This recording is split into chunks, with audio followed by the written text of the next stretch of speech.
everyone, and welcome to another episode of Anime on Draft. This is episode 170. I think we named this Psycho Busters. We got a lot to talk about today.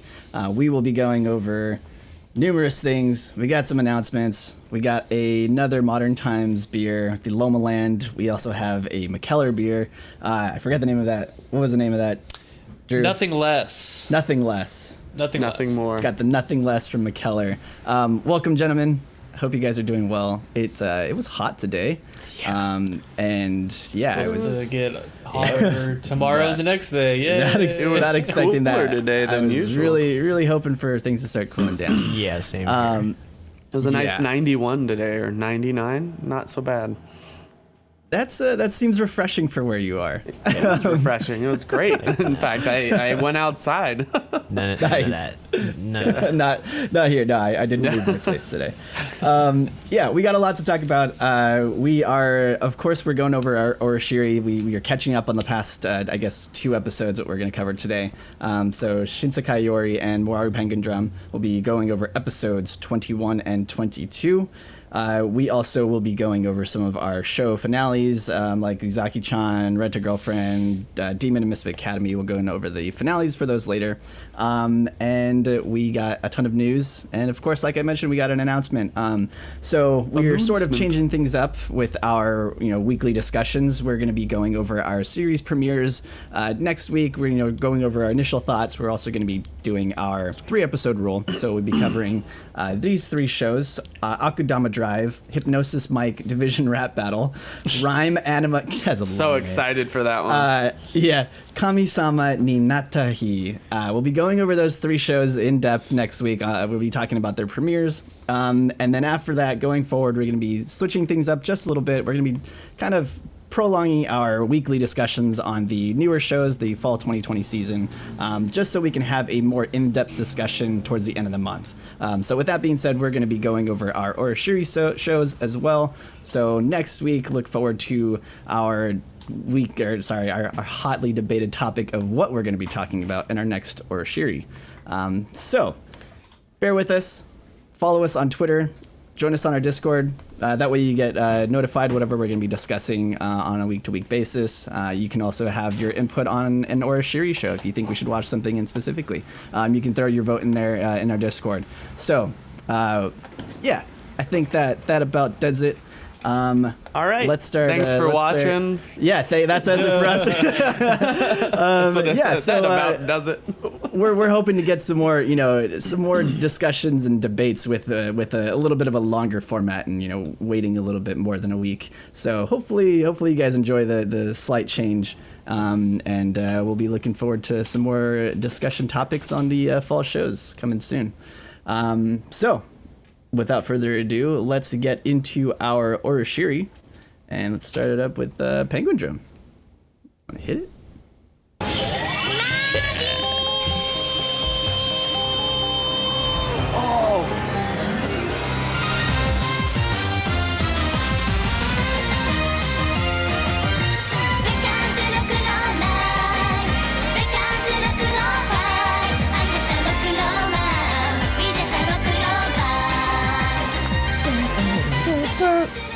All right, 2 episodes. We got spoiled. It's always fun. It's always fun getting 2 episodes to talk about, and these are 2 good episodes. It's noticeable that we're getting to the climax of this show just because there's just so much going on. So many reveals happened in episode 21. 22 is just a whole kinds of craziness going on. Man, yeah, the show is really ramping up. I feel like every week it's just like something new that they hit you with, man, and it's always pleasant to watch the show. I'll let you guys know that it was really hard writing the notes that I did for this week without totally spoilering everything. So if Rolando, if you want to read these over as we're kind of going over it to make sure I don't drop anything that was bombs. not supposed to know yet. Like revealing. That would be good. Because I did remember, and I wrote this note at the end of my notes in 22 is I hope you guys are ready for a crazy in-depth discussion of next week's episode, because if it's the episode that I'm thinking that it is, there's a lot of like philosophical sort of like discussions to be had. So we'll see if we get that next week. So anyway. All right. Yeah, looking forward to it. Yeah, well, so why don't we just start up with, talking about episode 21, and I think the big thing for me was like the whole Kamba. I actually really like that we got Kamba's side of things, because he had always sort of been this mysterious character within the family. So it was good to get our theories solidified. So now we know for certain that he is not related. And he is also related to the Natsumi clan. Does it make sense to you guys? Like that one was hard, kind of keeping away from you, because it's like, to me at least, watching it again, it's like so obvious just based on like how he talks, a lot of his mannerisms, and like how they draw his eyes, and the hair color, all that kind of stuff. To me, it's like it is like pretty obvious, but it's also, watching it for the first time, it's not something that you're thinking about. Once I saw it, I was like, how did I not see this before? Right, right. I'm fucking dolt. Yep. That's it's not the same what I thing kept too. It's thinking. like, well, a couple episodes ago, like we already knew. It's like, all right, well, he's not related to them. We see that because he's like part of the cult, and I thought it was more of like this familial thing. It's like, well, he's like our family now, which is kind of what happened. But I wasn't really expecting that, his father was so deep into it, and they essentially adopted him, and he was shunned by his family pretty much, or I guess they both shunned each other. Like they both just like separated. Well, that's something we're going to talk about in episode 22, because there are some implications as to, or kind of the backstory about like what happened and what he did, and why he did it. So maybe we'll save that as we go through episode 21 a little bit, because of the implications. Because of the implication, of course. Couple things I want to talk about. First is the idea of the dollhouse, and so that kind of concept is introduced at the start of the episode. My initial notes on it, and we've talked about this before, the idea of the family being fake. And that's kind of what a dollhouse represents, right? Kind of this fake doll that you're raising in hopes that, whatever, your dreams for it become true, sort of deal. And that's kind of what happened with the family, and it worked for a while. But as we see now, the split is kind of happening. Everybody's kind of going their own ways. So just like the idea of the dollhouse, I thought was interesting. Want to ask you guys, what do you think about the whole like the restaurant or like the ramen bar, and like the past versus the future? Was that scene kind of weird for you guys? Yeah, the Sanetoshi line at the very beginning, or no, was it the Sanetoshi or when he's talking to the doctor, he's like, do you believe in ghosts? And then he said something about, I think like people who see things like want to see things, so they therefore have it in their minds that, they see what they want to see. They see what they want to see. Yeah. Yep. So like thinking about that, you guys are so smart. You guys are so smart. I was like, wait a minute, what are we not seeing here? Like immediately just triggered a bunch of shit in my mind. Yeah, and we kind of see, Kanba is kind of living this like delusion of grandeur of, wanting to support his family, save Himari, all while he's doing like this crazy, like dangerous, bad shit. And in his mind, it's justified, right? He's obeying his family, he's supporting his family.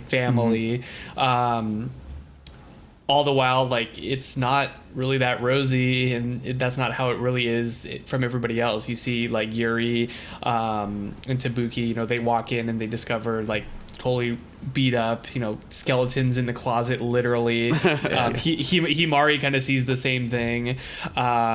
So it's kind of interesting to see things from Kanba's perspective with how delusional he is. And it kind of makes sense, right? Especially, you brought up the scene with, like, Sanetoshi.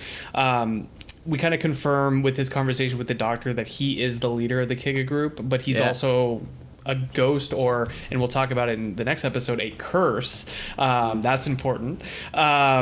But basically, he's trying to use the Takakuras, and specifically now Kanba, to fulfill the plot that Momoko foiled, 10 years ago. So that's kind of where we're going. And my question is, and I put this at the bottom of the notes, how does Sanetoshi fit into all this? I know the answer, but what do you guys think, Alec? I'm curious to see what your thoughts on Mr. Curse, Sanetoshi, Like how he fits into everything. Yeah. I honestly, like, he kind of confuses me because he comes out and he's a ghost, and so I don't really know. Like, he kind of fits in, I guess, from like the perspective of just the show as like a guy who's kind of like pushing the plot, and he's this weird like character's like a wrench in all the gears. But as far as how he fits, it's like, maybe I was thinking it's maybe like a ghost in Kanba's mind, but he's showing up to everyone. So I don't know. He's like one of those characters that just kind of confuses me, and to be entirely honest. Yeah, and to be fair, from what you guys have seen, you're exactly right. He's pushing the plot forward. We know he has like some sort of ulterior motive kind of going forward, but we don't necessarily know what it is. All we can assume at this point is that it's not very good, at least from the outside looking in. Yeah. I mean, he's influencing them to do hood rat shit, and it's I just want to do hood rat shit with my friends. Any other thoughts, Mark? Any thoughts on Sanetoshi? Yeah, he's always been this mystery to me that we always knew that, or I guess we assume that he knows more than he's letting on, and he is definitely pulling some strings, from the shadows.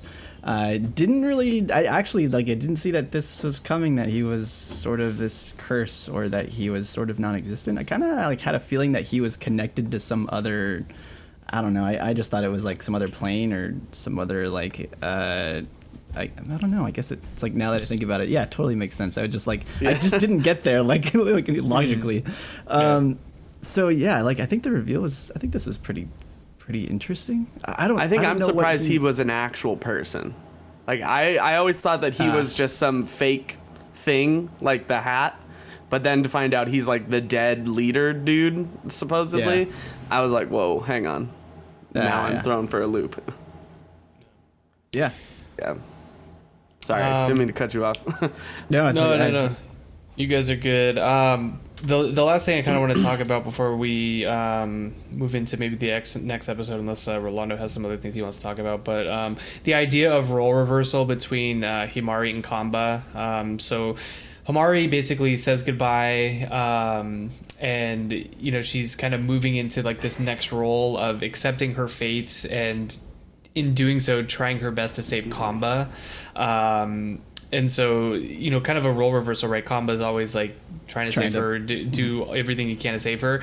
And she's kind of come to the conclusion that it's like, it's okay that I'm going to die, but I need to do everything that I can to prevent Kanba from doing what he's doing, because he's going down this like road of, craziness with this cult and stuff. So it's interesting to kind of see the role reversal there. Right. Yeah. It seems like she's trying to prevent him from, just playing into this pawn role that he sort of feels like he's already tied into. He's willing to sacrifice anything. And we had the conversation, or Himari has the conversation with Sanetoshi last week, talking about like kissing and lovers, and like what it means to love and things like that. And she's like, I'm willing to sacrifice basically everything. It's okay that I don't get to experience these things, as long as like kind of like those around me continue to move on or whatever. They don't really finish that conversation, but it kind of ties into the same sort of ideas that we were just talking about. So Rolando, you wanted to say something. Like in relation to the whole Kanba situation, if you kind of look at it, now that you know that Kanba is part of the actual Natsume clan, you see this kind of it's like daddy issues, I want to say. So you've got the grandfather, and we've noted, like, seen Natsume or Masako's grandfather, and how he kind of treated their father. He was a failure.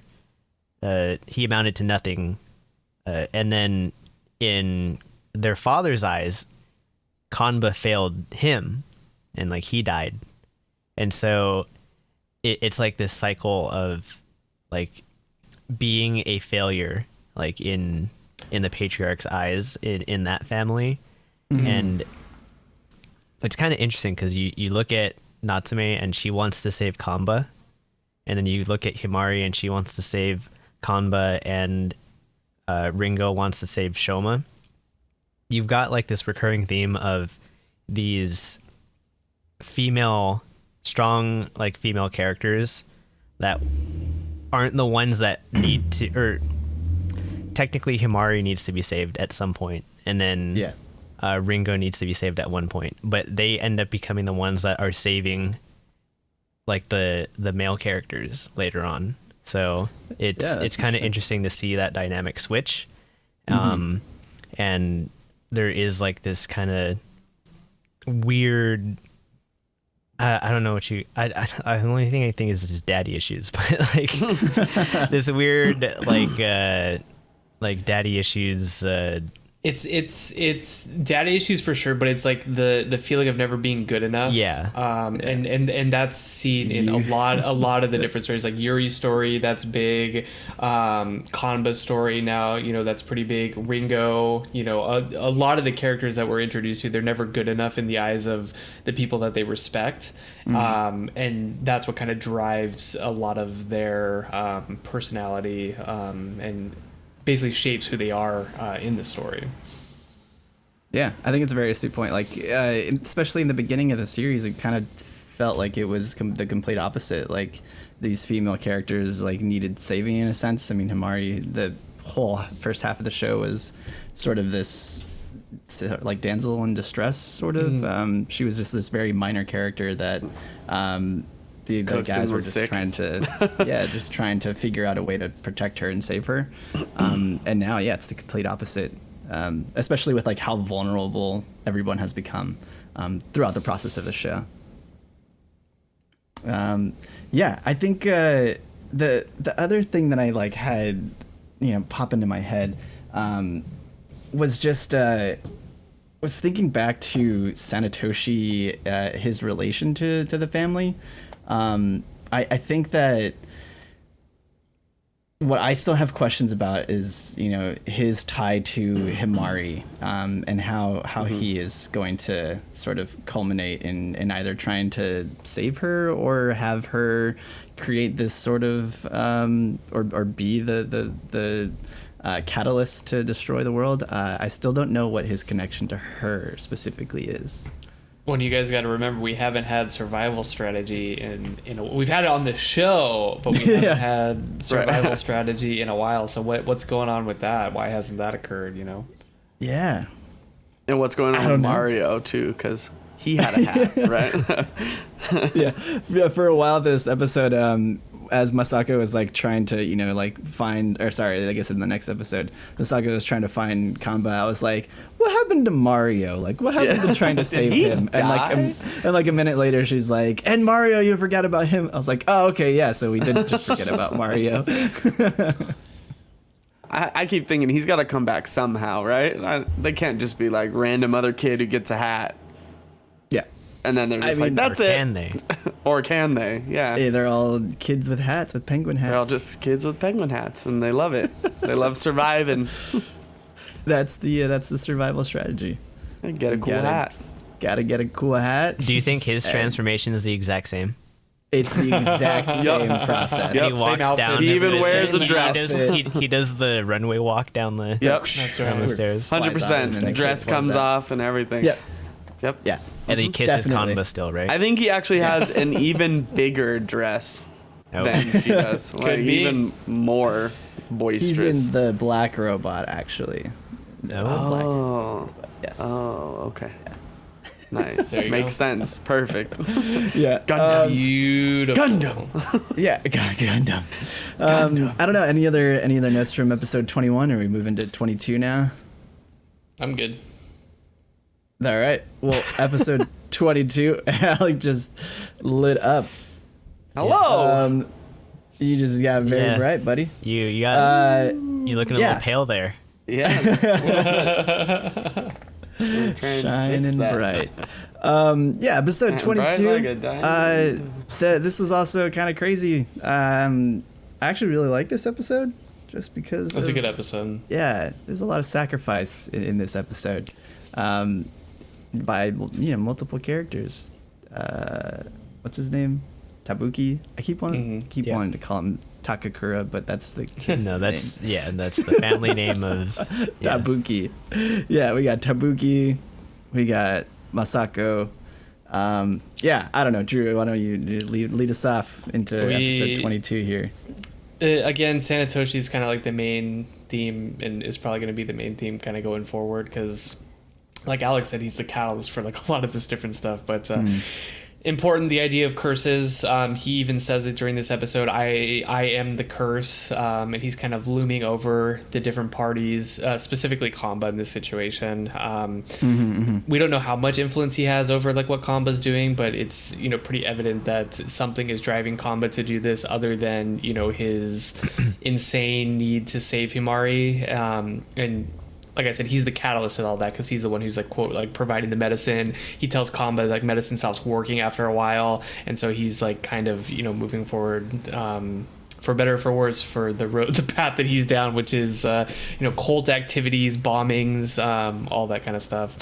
So the question I have here, Sanetoshi is like, yeah, Sanetoshi is like clearly the ringleader, right? And in saying that, he's trying to pull off what failed 10 years ago, with the initial bombings here, and he's kind of vicariously through Kanba trying to do it again. Do we agree with that statement?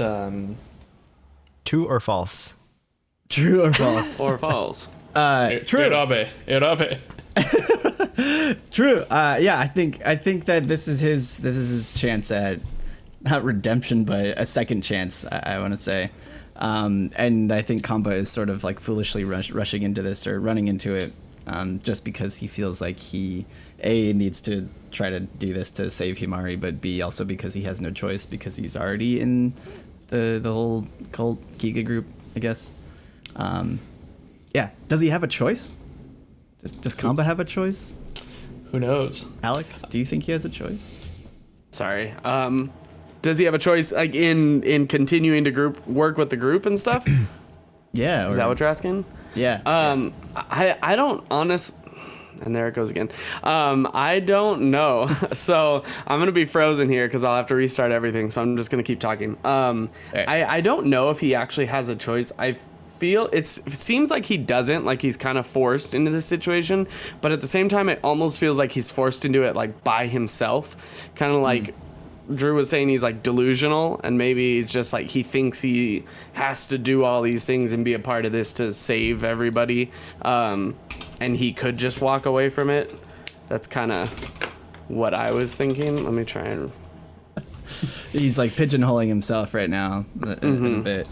It's kind of how it feels. Yeah, it definitely seems like he's sort of already being towed along, but he's sort of doing it to himself, like you mentioned. It's like he's doing this to himself, but I feel like he could very well just, sort of stop, I guess. I don't know. I feel like they give the kind of the vibe that he could just like stop at any time. Yeah. I mean, especially even since his Himari is sort of... sister talk. Yeah. Even since Himari is sort of kind of come to terms with everything, it's like it's sad to think about, but like he kind of needs to accept that is what reality is right now. Yeah, kind of driving off of the sentiments of Himari. I'm glad Rolando fact checked me here, so I'm allowed to say this without like spoiler or anything. It's like I can't remember at this point, but I just wanted to bring up the fact that Sanetoshi mentions that Momoka kind of foiled his plans kind of years ago, and it seems like, at least to me, that Himari is starting to step into that same role, especially because she doesn't like accept all the brainwashing and everything that he, like, their conversations, like she's like not accepting of like all the things that he's trying to tell her, and and so everybody else seems to be. You even see like Masako, like she's defending Kamba in the end. Doesn't end up burning the diary. So everyone is being manipulated by this master puppeteer here. But Himari not so much. She's kind of accepted her fate, and in doing so, she kind of steps into that role that Momoka had years ago. And so, is that what we're going to see going forward? Himari kind of taking that role and saving everybody? To be determined. To be determined. Yeah, I mean, like I could see that definitely. I see the parallels. We had already drawn parallels to Himari, or I guess really Shoma and Himari, in the previous episode when Shoma saved Himari from the child boiler room or whatever. Those similarities are very close to Momoka and Tabuki. So yeah, like I definitely feel like Himari is sort of stepping into this role just because. I don't know, maybe she feels like she doesn't have a future, so what does she have to lose besides, trying to change things for others? One thing to keep in mind too, because we talked about the stabbing in the previous episode, we find out, as you said, Mark, that Tabuki's kind of the one who gets stabbed there. And they have that conversation, Tabuki and Yuri, in the hospital, where they're talking about, why they were the ones to get left behind, why were they chosen to be saved. And it's so that they could, in turn find love and be lovers and, move on. And we can kind of maybe hopefully see some foreshadowing, the same sort of thing for Kamba and Shoma and, everyone that Himari is trying to sacrifice herself to save. She's going to be the punishment, from the witch that we, learned about, at the creation story that we talked about like years ago. She's going to take that punishment, and in doing so, everybody else gets to be happy. So yeah, I said, we'll see. Do they? What's up? Or do they get to be? Or do they? We don't know. I think if you really look at one of the main themes of the show, it's that adults are shitty. And no, really, like it's adults are shitty, and the kids are the ones that are suffering. And there's the whole child boiler, like Mark mentioned, and there's two people that we've seen been saved from that. One is Himari and one is Tabuki. And then we kind of have to put into perspective what Drew was mentioning with why Tabuki and Yuri were left behind by Momoka. And the statement was, there are broken children, like children that don't have the spirit or like the wherewithal to like handle the harsh realities of the world, because it's an adult world, right? It's an adult society. They're the ones that have the power, the ones that make it unfair for the children. If you look just at the example I brought up earlier with the Natsume clan, all of these pressures coming from parents, in this case fathers, putting this pressure on their sons and how that affects them. That's just like one example. We've got Tabuki's example where his mother put so much pressure on him that he had to essentially break his fingers. Maim himself so that he couldn't because he couldn't deal with the pressure. And the reason why they were left behind was because they went through that. They understand, and they can be there to save others that are suffering. And you look at what happens. Yuri gives the half of the diary back to Momoka, right? Yeah. Or not Momoka, to Ringo. To Ringo. And I knew what you meant. Momoka's dead. it's sort Momoka of number two. You look at what happens with like Yuri and Tabuki as like they realize like they've been on this foolish errand for revenge when the person they're trying to get revenge on is already gone. Like they've just been holding on to the past. That's something that Kanba is still doing, right? He's still holding on to the past. That's why he's seeing these visions of their parents. He's seeing this sort of failure that he had from his father. He's holding on to this link with Himari that honestly, like I felt was kind of weird. Just like, oh look, this girl put a bandage on my face. I love her now. I know that was kind of odd too. Like these honestly, these past few episodes kind of made me go like, man, Stars Online was way better than than this show in terms of like being a bit more not I don't want to say believable, but like more like I can accept a bit more of the Dealing weird with stuff. the intricacies of Yeah, relationships. that Ikuhara does with his shows. But like besides the point, This Band-Aid is precious. I'll keep it forever. If you ignore all that protect. the weird shit, the thing that you really want to, I guess, bring the point home is like look at how the children are always the ones that are struggling in this society. Where the Yeah. main characters are still kids and they're struggling, and you look at how now this sort of like child's errand, as you could put it, for Yuri and Tabuki have now come to pass, and they've kind of grown past their own grudges, and kind of look and see what they do, and then what happens with, this not childhood, but this childish dream that Natsume had or Masako had, in terms of like her brother left her behind, but she now realizes that he was actually just trying to protect her and their younger brother. So there's a lot of things to look in terms of just like the hierarchical society, in terms of you just look at like if you look at it as like a family, like the parents are like adults and then the children are children, obviously. There's like this huge rift between the two, and there's always, like we talked about earlier or in previous episodes, like the sin of the parents falling upon the children. Like, Yeah. how will they break out of that cycle? Like, how will they break out of this oppression in society that we keep seeing happen throughout this show? Yeah, I think it's interesting seeing how these characters have been dealing with moving forward, because I mean that's tough. It's like how do you forgive your parents that have committed such atrocities, or how do you forgive somebody for sacrificing themselves when you wish that they didn't, or you had no say in some things, that you kind of just have to accept the way that things are and move forward. Yeah, it's very poignant. Usually you learn that from your parents. not in this show. Not in this show. Yeah. Well, they did mention what you're talking about too, I think. It was, I can't remember the exact line, but they said something like, make sure the children of our clan take over whatever we're going to do. Can't remember what they said, but it was like a one-liner in the show. And they're talking about like, just keep passing this terrible cycle down. Pass the buck. Pass the buck. We failed, but make our kids do Try it. to succeed. Hey, Yeah. like, you think about it, that's a lot of things, like parents like to realize their own dreams in their children, right? I wasn't a football Live star, so I'm going to vicariously. force my child to be one. Yeah. It's a very touchy subject. It's like very apparent though. It's just like so easy Very to apparent. Oh, it's very very apparent. apparent. Good job, Mark. Yeah, well done. Pun intended. Good pun. Well done. I mean, it's a common thing. It happens. Puns. Yeah.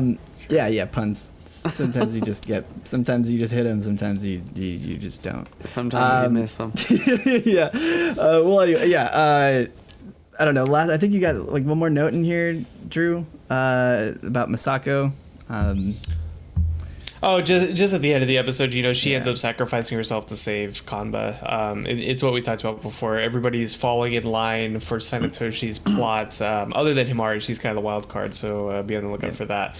What I will say is I think next week's episode will be controversial. If it is the episode that I'm thinking, I think this episode will make or break the show for a lot of you guys. So I'm really excited to talk about it.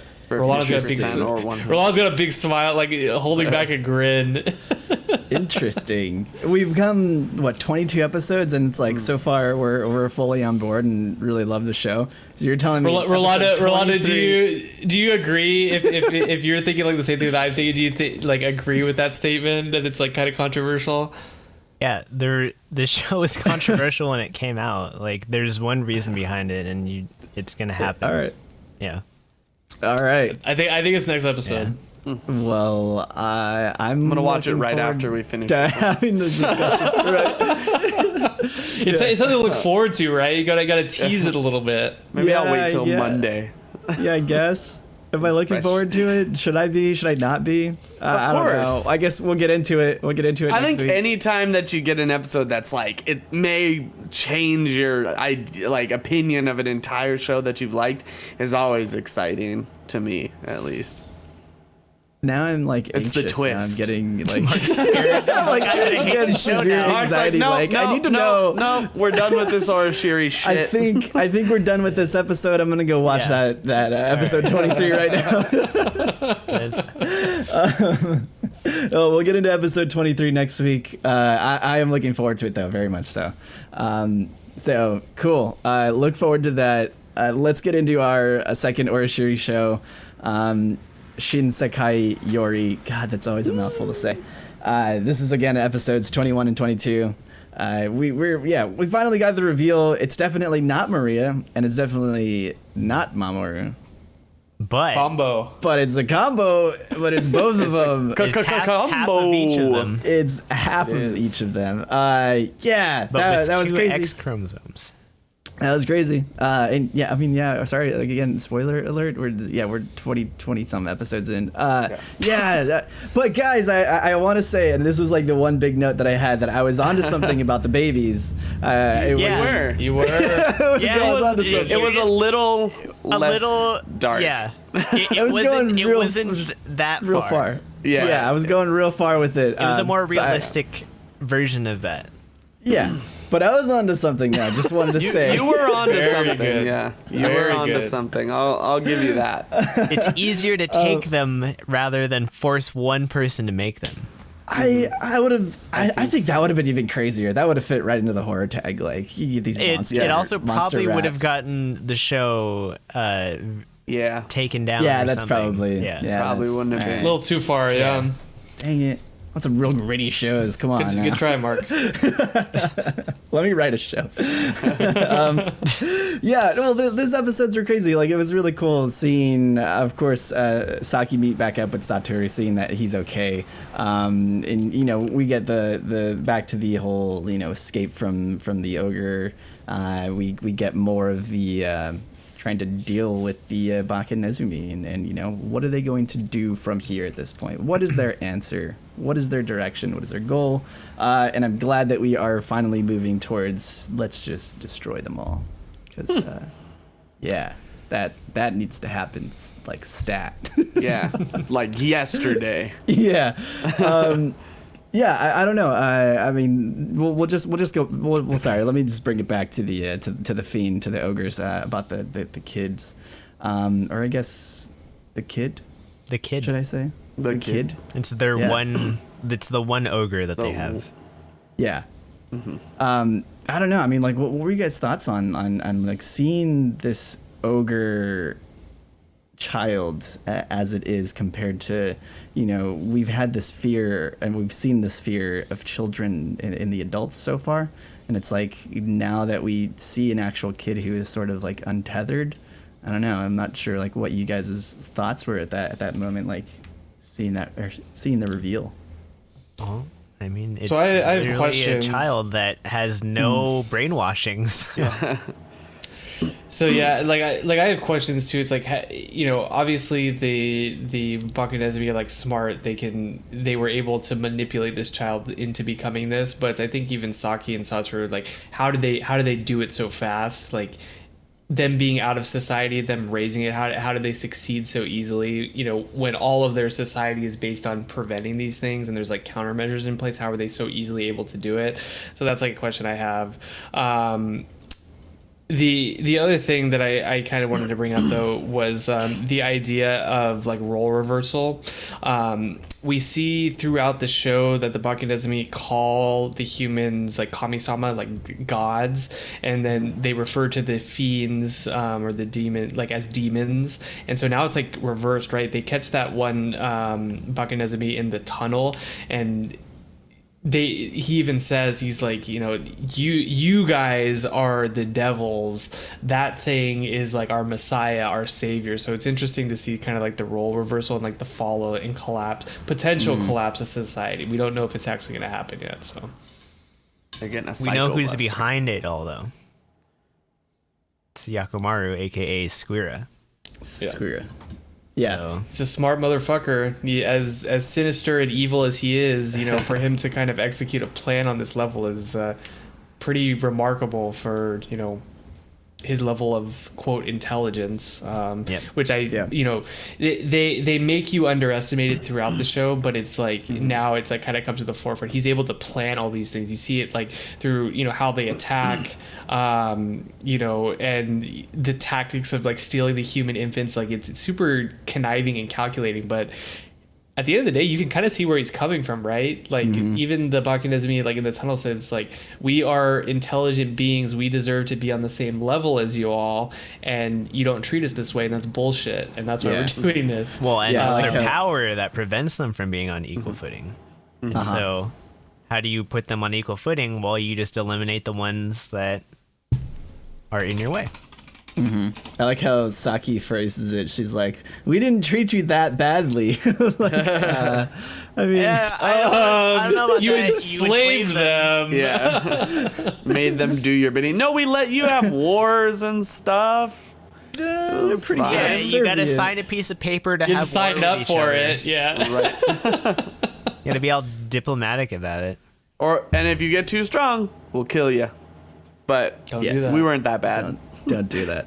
Yeah. I do think it's pretty crazy just seeing like how in depth Square has gone into thinking about these how to retaliate or how to attack. He just seemed like he was steps ahead of the humans at every turn. And it's, I brought it up scary. like week after week. It's like the hubris, right? It's like they are seen as gods. They're the top of the food chain. Nothing can get them, and then all of a sudden, tables get turned, and it's like, What do we do now? And I panic. think it's a matter of motivation too. Like if you think of someone in a prison cell and all they think about all day long for years is how to escape the prison, no matter how great the prison, that person may eventually escape because they'll think, oh, I see this and I pay attention to this. Everyone else is paying attention to a bunch of other stuff. All he did all the time was think, how do I get out of my captivity and fuck up these people? And they're like, oh, well, they won't get to us. Let's go have a festival and let's do this and let's do that. And know how to play the system, right? Like when they call him in and they're having that conversation with him, it's like, guys, I would never say this, but never do that. Yeah. Yeah. So shady. Yeah. Well, and he learned that from like dealing with the kids and then the adults and like as he went through. Can you it's a imagine product of his environment. just if they just listened to Kiromaru at that point, that Yeah, guy right. would just be dead, Yeah. Yeah. and they wouldn't like the rest of the colony wouldn't understand like really how to do anything. Or imagine if Saki listened to the crazy demon in her head that said, That said, don't let kill Maria. yeah. She's We gonna wouldn't be have a here. demon spawn child that There's like a lot of that in this controlled show, right? Like everything is pointing for them to do something, and they do the fucking exact I'm like, opposite. no, of it. no. Don't Yep. do that. by. No, but like it makes sense, right? Because it's just basically history repeating itself. So Yeah, the reason yeah, why Tomiko was like this well-respected elder that just like fucking lives forever is that she experienced this in the time of the humans' hubris before, in an era before, and it's just happened again. They just Yeah, got exactly. lax again, and that's exactly what her experiment to get a new leader caused this essentially. Is that what it comes back down to Rolando? Is it's like because she performed this experiment, they're doing this again? Whereas they had it down to a T. They're like, this is what we do with children. We get them to this certain age. Everything's fine after that. We go about our business. It's like that one little tweak it just a little bit. Guys in the ethics committee, it's gonna be fine. I guess you could look at it that way. You can. Yeah. But at the same time, eventually, like, this is something they had been thinking about all the time, right? Like, because even Kiromaru and their colony knew about the fact that the humans can't kill each other. Like, they knew about that. That's just something Yeah. they learned because they're intelligent beings, like they said. Yeah. This is something that, like, would have happened eventually. This could also be, like, Saki and Sachiro ended up, being sort of a catalyst for it. but they could also be the one hope, and that's the thing for like stemming this insurgency. Yeah, I guess that's true. It's like the quote at the very end. I think it was in 22 though, where the mom was like, "You can do this because you have your Strength. unique- You have Yeah. the strength. You're strong. You're strong gorilla. Yeah. Only strong. you can do this. You are the chosen one, Saki." But I think Drew has a good point though. Like this kind of just is stemming back to, don't stray too far outside the bounds of civilization. You can't be an outlier in this world. You gotta fit the mold, or things can go wrong so quickly. I think to your point too, Rolando, like you saying, like this would have happened eventually. Yeah. Probably, but would it have been as successful? That's bad, yeah. Maybe not. Maybe they don't get the ogre. That whole thing is avoided because that is a direct result of the meddling of Group 1, them getting that child and being. Well, the able kids to wouldn't have run manipulate away. it. Mamoru and Maria wouldn't have run away if they didn't have free will. Yep, exactly. So Yeah. It's interesting. They would just be dead. They would be dead. They just They would have would. been dead. Yeah, the cats would have You'll gone. be dead.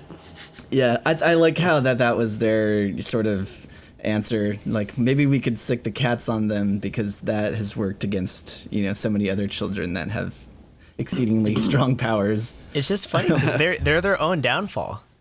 Like they are literally their own downfall. They put all these restrictions because they're afraid of the powers becoming something like this, and when something else decides, hey, well, if they're afraid of that, we can just utilize it as a weapon ourselves. They're like, oh fuck, now we can't fight against it. Yeah, speaking of weapons, it's like we go into episode 22 and it's like, how do we fight against this? Because we seem to have no answer. Like, nobody's able to do anything. Is someone gonna kill themselves by killing it? Yeah, and I don't think they even can. Like, can it's like the thought of doing it and trying to exhibit those powers is what stops you. It's what triggers it's a death of shame, Yeah. of death, Death of shame. death of sadness of don't do it. And like now we get the Psycho Big Buster. Yeah, Anthrax. Which is just kind of funny. I was like- hoping it was gonna be like a gun or something. Yeah, and me it's too. like it's just like it's anthrax. It's just anthrax. Just Nice. open it up. Just I mail was it to totally them. let They'll- down by that. Yeah, it was me too. Just a little It was a bit. pre-existing thing. Yeah. Yeah. I thought it was gonna be just shoot a nuke at him and just reset the whole. They the whole talked island. about like weapons of mass destruction. And I was like, they're gonna get a fucking nuke. Like that's gonna Yeah. like kill all of them. And then just burn the house down. Just leave. Would they really have deteriorated? Yeah, probably actually. If they're in Over their little a couple silo. 100 years. Did they think say so. it was a couple Yeah. hundred? I mean, Or was it like 1,000 years? there is a half-life on. Oh, I just mean like the facility. Because if you still throw a big old metal rod at someone, it's gonna cause some problems. Yeah, but it's a PK user. Yeah. That only can get you so far unless you catch him by surprise. Just press maybe. go. Press go. Launch it from space. Yeah. I don't know. I mean, it's like, I guess this is I don't know. This is like an adequate answer. I thought the whole poisoning thing from what they did before during Tomiko's time, I thought that would sort of come back in a way. I guess anthrax is. I guess it's cool. Acceptable. A sort of poisoning. They're like, Yeah. oh, by the way, this can wipe out your whole society. Yeah. Be careful. Low-key. Be careful, it's Low-key, infectious. Just, don't hurt yourself with this, all right? Breathe this. Yeah, I do think it's interesting that they're using the false Minashiro as sort of their guide. They're going back to they're relying on previous technology. It's a mini in order library. to- What are you talking about? It's more than that. It's got to be more than that. It's the answer to all life on the planet. It's 42. You got to charge it in the sun for 6 hours a day. Yep. It's like a cell phone. Don't take it. Yeah, underground. really. Like a mini Shitty cell cell phone phone. doll.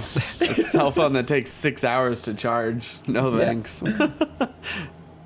That's really what it is. It is just a cell phone. Now that I'm thinking about it, it's really But the lifetime. Yeah, on but that a very thing more is- inconvenient, usable one because you got Yeah. to carry it in a back, like a satchel on your back. Yeah, and you gotta charge it. It's probably for 6 heavy, hours too, I bet. Inside. In You, some you ways. don't got heavy. sunlight. You gotta Yeah. wait. Yeah.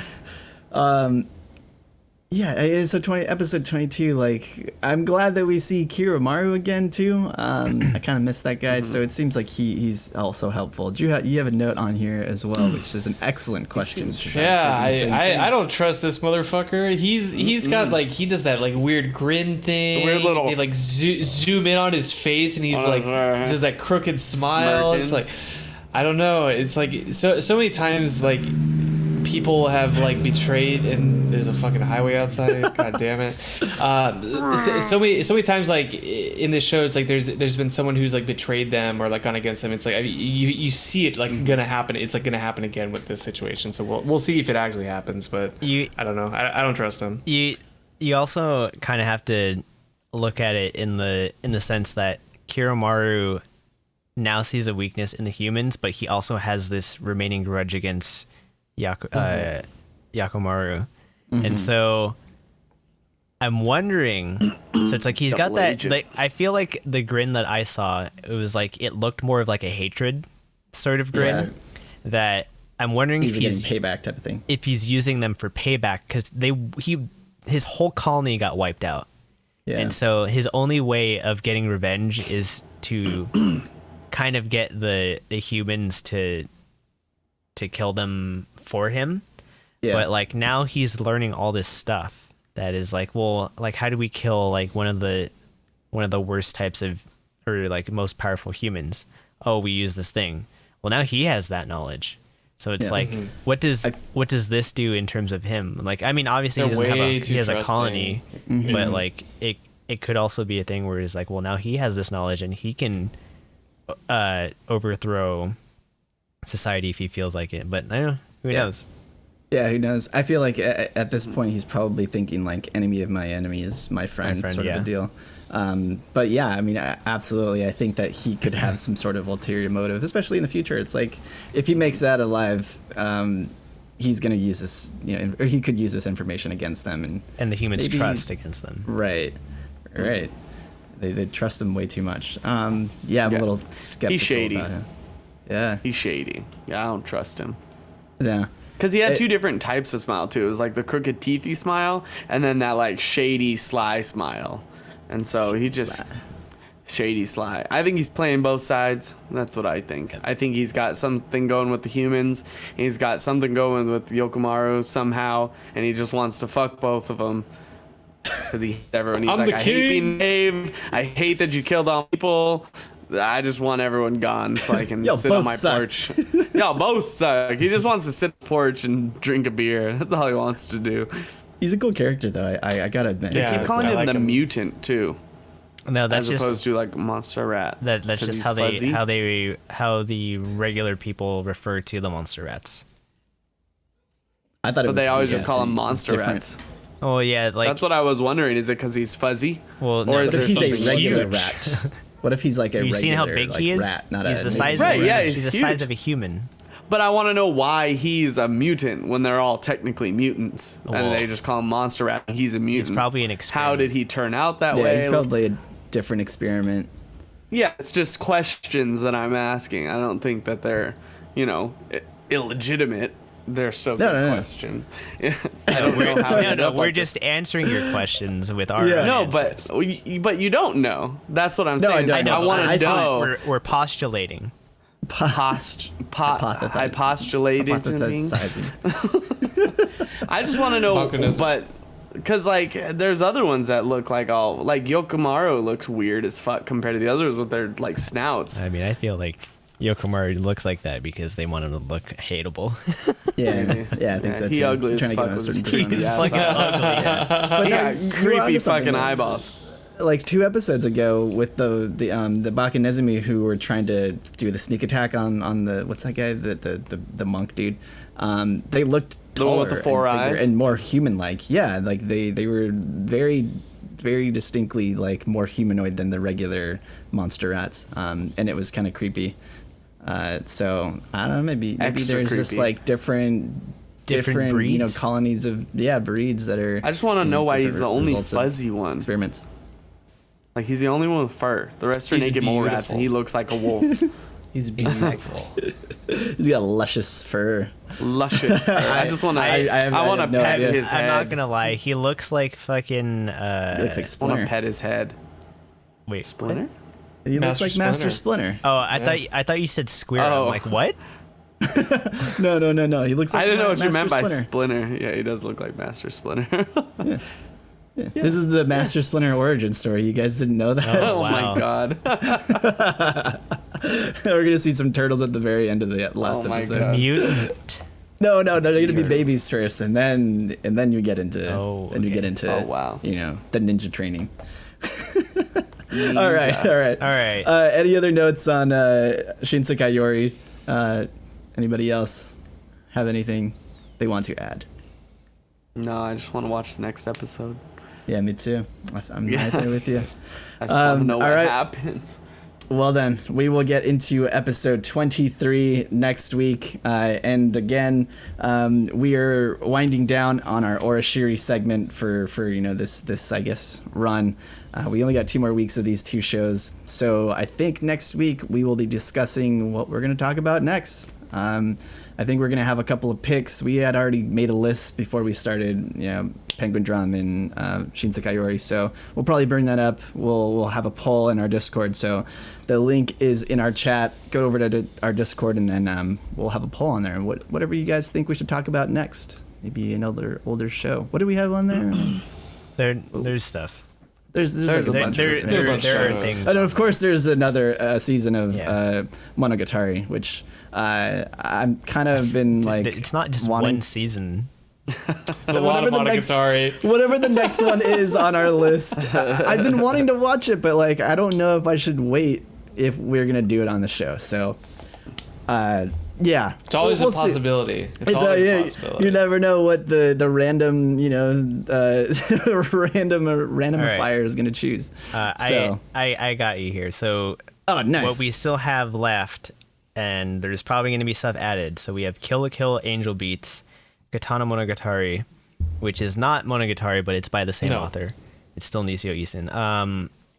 Tokyo Ghoul, Trigun, more Monogatari, obviously. Evangelion, Death More Note. Monogatari. I see we have Evangelion here, and I'm remembering it's because Alec, I believe, I've hasn't never seen it. Evangelion. You never seen Death Note either. Death Note Nope. either. Never seen Death Hellsing God, we might Ultimate, have to do. We might have Ghost to in do the Death Shell. Note. Yeah, I feel like Death Note is definitely something you have to see for sure. Anohana, Yeah. But can we talk That's about also a good one. that's also a good one. No Death Game, Note No you can Life, definitely talk about. Terran Resonance, Okay. Kimi ni Todoke, and Gurren Lagann. I know Drew's not going to vote for that. I'll watch it if we want to watch it, but that show's awful. Yeah. So Never next seen week it. We'll bring up I guess any kind of arguments you have for certain shows. If you think that something should be left out, we could always discuss that as well. And of Or if course, you like have I another said, show. so if you have another show that you think that we should talk about, or that you want to talk about with us, yeah, we're definitely up for discussion. So we'll be getting back to that next week. So before we move on, let's get into these beers, guys. We've been sipping on them. I'm almost done Almost with done mine. with Mine's done. Yeah, drinking the Modern Times Loma Land. This is a saison. Drew is drinking the McKellar Nothing Less. That is also a saison, I believe. It is the barrel aged saison. Barrel aged saison. Ooh, that's interesting. McKellar. I got my McKellar Yeah. shirt. I was gonna. you go. I was That gonna wear Drew mine. was Mine's actually in the the one that wash. gave me this. Nice. Well, thoughts, guys. First impressions. Alec, you already finished yours, so Yeah, why don't you it's give us gone. your notes? Let us know what you thought about this one. It's a 2 thumbs up. But no, I like- think it's a good beer. 2 thumbs down. Since we didn't really show it, I'll just describe it. It's kind of a golden yellow color. It's very clear. The clarity is it's very clear. There you go. It's not hazy or anything. For me, the smell is kind of, I get a lot of spicy, and then my nose is stuffed. So it's spicy, maybe a little bit of funk. Not farmhouse funk, bad funk, but just hay or something, you're walking around a pumpkin patch sort of smell. And then for me, I got spices in this, and there was a slight banana finish for me. Can you say that again? Sorry. Oh, did it cut out? Yeah. Oh, the taste I got was kind of, there were like some spice in there, a little bit of bitterness, and then at the very end, occasionally I got like a banana, very very slight banana, but that could be a product of it being relatively old, comparatively to like it's not fresh. So, I mean, like it's not No, old, I mean, I bought these. but in, it's 7 in July. I bought these in July. yeah. So. So it's been sitting for a little while, and that's why I say, like, if it were bad, it would just be bad. But like having that slight banana flavor can come up over time, from what I read the last time. Beer's vegan. But yeah, that's It's not like beer is vegan. it's vegan though. But yeah, I think it's tasty. It's really like carbonated on the tongue. It's crisp and clean. It makes my mouth feel like I just brushed my teeth, sort of, because it's like very like it washes everything away. It's very refreshing. Because it, Yeah, 'cause it I get that finishes very like Yeah. it's very succinct in terms of like the feeling of flavor. Like it's it's that sort of bitterness that's It's not like like it's slightly resiny, but like it's just like done. bright in it your just mouth. is- Yeah. Yeah, it's bright in your mouth. I don't know. Somehow that You- just makes sense to it me. makes I don't sense know to me. why. I don't know why. If you It drink just- the beer, then you understand. But Yeah, there's something that washes over your mouth. It just feels bright. I don't it's like know. mouthwash. Rolando. At least it made sense. it makes sense. Thank yeah, you guys for getting that. I get a little bit of the banana-y taste afterwards, but I feel like it's just sort of a byproduct of one of the ingredients that I believe is in here, and I think there's coriander. Tastes like it. Because like I can taste, the specific, very like Belgian style It spices. does have a very Belgian style. And I think that sort of lends to like the finish, because like a lot of these like Oh well, aged, it's a Belgian style farmhouse ale. So a lot of these like Belgian style ales have that distinct finish, like aftertaste, and they do tend to have a little bit of that banana-y type of aftertaste. Like if you've had Prankster before, or you've had like Delirium Tremens, like That's what the one I was that thinking of. Yeah. that type of like finish, That one has that a- banana-y finish. Yeah. it's just more than I expected. Yeah. I think I wasn't like for a saison. I guess saison. whatever. Saison, you think It is was- going to be more on the sort. I don't want to Sugary, say sour. yeah. It's like the sort of soury taste that for some reason I keep thinking of like a milky finish, but it's not like milk. But like Right. it is that sort of like sugary, like sweeter, I guess, is the sort of sour finish. Yeah. But like a fruitier, Like a malty sugar, I sugar, guess. yeah, Yeah. fruity. The Yeah, type of this things sort that Drew thinks taste like Band-Aids. Tastes spoiled. Yeah. Yeah. Yeah. This sort of Hate the reminds me banana of the Chimay, the blue one, and I can't remember what that one. Sunk, is. I think. 5. Chimay Blue, the Grand Reserve. Yeah, Yeah. this sort of reminds me of that. Just like if it was fermented for a little bit longer or aged a little Could longer. be, yeah. And yeah, this is kind of similar flavor profiles that you guys are talking about. Those like Belgian spices. It's nice and crisp. I think it's like very very refreshing. Something about the like the taste that lingers is a little odd to me, and I think it's not quite that like Band-Aidy. Maybe it is that banana-y flavor that I'm not like a big fan of. I think it's a little much to me. So, yeah, I'm not sure. Fair. I'm not Yeah, quite and sure if it's- how I feel about that. If the banana's strong too, it's not a very like welcome flavor. If it's overpowering. I mean, you can smell it too. Yeah, I Smell the can't. coriander. Smell the little banana. yeah. I don't know how I feel about the finish of it. Like the taste, like the first like initial impression of it is like very good. It's like a very nice, strong flavor. I think the finish for me is sort of a little off. Yeah. What's the date on yours? The same. It's the same. Oh, okay. I bought I'd the be can. interested to. Right. I'd be interested to try it fresh and Yeah. see if it's any different. But alas, here we are. Alas. It might be a while before you A, make it to San Diego, or you Or know, B, get a chance. Make it to over to Loma have Land. it fresh. Right, Loma Land. Let me just You get just down gotta to find it in Loma the Land. farmhouses down in Loma Land in Point Loma. The Yeah, Belgian right there. farmhouses in Loma Land. Yes, yes. Where these yeah. cans just grow in the wild, Yeah. there, you know. Yes, where everything is both complex and quaffable, as Yes, they say on their website. quaffable. It's a good word. Quaffable. It's I love it's a that 25 word. cent word. It is. Maybe even Drew- 26 cents. Drew, you want to give us your impressions on that one? Nothing less. Yeah, so like I said, I had the Nothing Less by McKellar. It is a Saison ale aged in cherry wine barrels for 10 months. So this guy Wow. was aged for 10 months in cherry wine. That oak sounds more barrels. like the flavor we think of when we think of Saisons. Like Yeah. cherry. It is very cherry heavy in the finish. I will say that. I'm gonna take another sip as I contemplate my thoughts. Contemplate. Sipperoonie.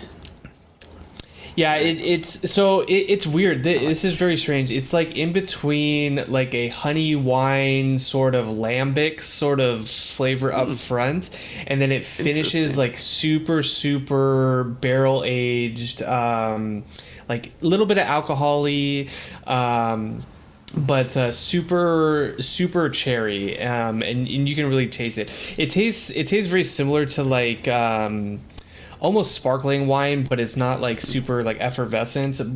Maybe like I'm bad with wine, like a Chardonnay.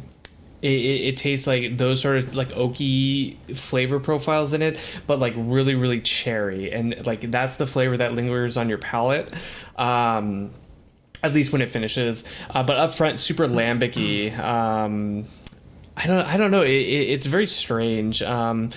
Everyone who listens to this show knows that I'm not a fan of this style of beer, and this is no exception. However, it's not bad. It's definitely better than some of the ones that I've had before on the show.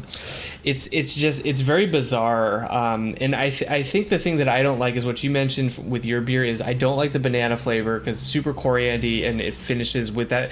It's like banana mixed with cherry and oak as it finishes, and it's like very bizarre. And then the banana, like after the cherry goes away, like the tartness of that, the banana lingers, and I hate it. Rip.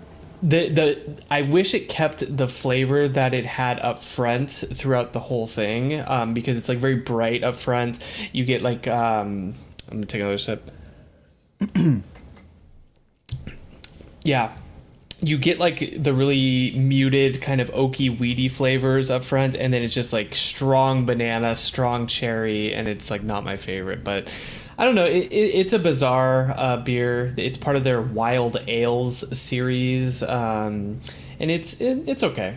It's not my favorite, but it's not bad. It's High interesting. praise, honestly. Yeah, that's actually it really For is. me, yeah. From you, high praise. It's like a cut above, bad. That's hey, that's It tastes it's pretty spoiled, decent. I think, was what we got from the last Saison you had. So, I mean, Yeah, there you We're go. moving up. we're moving up.